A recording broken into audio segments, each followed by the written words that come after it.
Tout le monde parle de la Panenka ratée d'Ibrahim Diaz en finale de Coupe d'Afrique contre le Sénégal à la dernière minute, les gars. Tout le monde a dit que c'était irresponsable de sa part. Au lieu de déchirer les filets de tir de la lucarne avec un tir puissant, il a tiré en Panenka. Il a été irresponsable. Mais est-ce que vous connaissez vraiment l'histoire de la Panenka, les gars? Imaginez-vous dans une finale d'Euro, c'est en 1976, la Tchécoslovaquie, une simple équipe à l'époque, contre l'Allemagne de l'Ouest, la meilleure équipe de l'époque.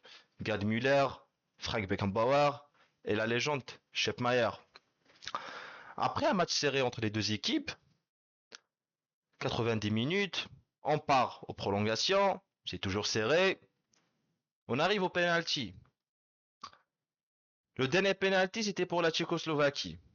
Si c'est marqué, la Tchécoslovaquie gagne son premier championnat d'Europe. Si c'est raté, on continue les tirs au but. Il y a un mec qui avant, c'était pas une légende à l'époque. C'était un simple joueur, pas une école médiatique. Il s'appelait Antona Palenka. Il avance avec une confiance incroyable, les gars. Devant un stade blindé, des millions de spectateurs. Le mec, il avance et devant lui, la légende de l'époque, Sepp Maier. Tout le monde avait peur de lui. C'était le meilleur gardien de l'époque. Le mec, il avance. Tout le monde s'attendait à un tir puissant dans la lucarne, au petit filet, déchirer les filets directement.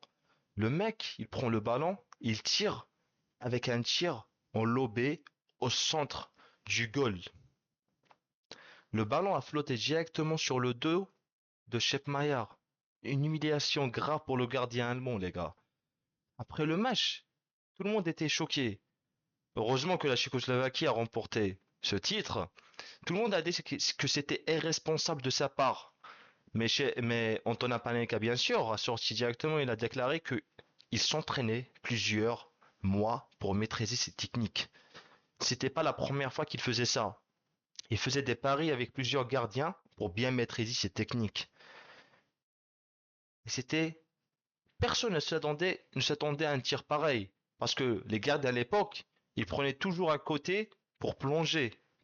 Personne ne s'attendait qu'un joueur allait lober le ballon au centre du goal. Vous voyez les gars?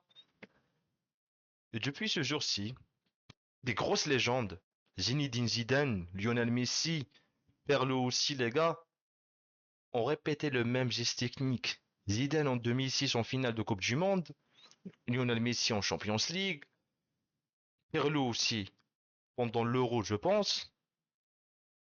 Ce geste, si tu marques, t'es un dieu. Mais si tu rates, t'es juste un petit clown les gars. Moi si j'étais à leur place, j'aurais jamais fait ça en finale. Impossible à faire les gars. Parce qu'il y a une grosse responsabilité sur mes épaules. Et vous pensez que vous allez le faire ou pas?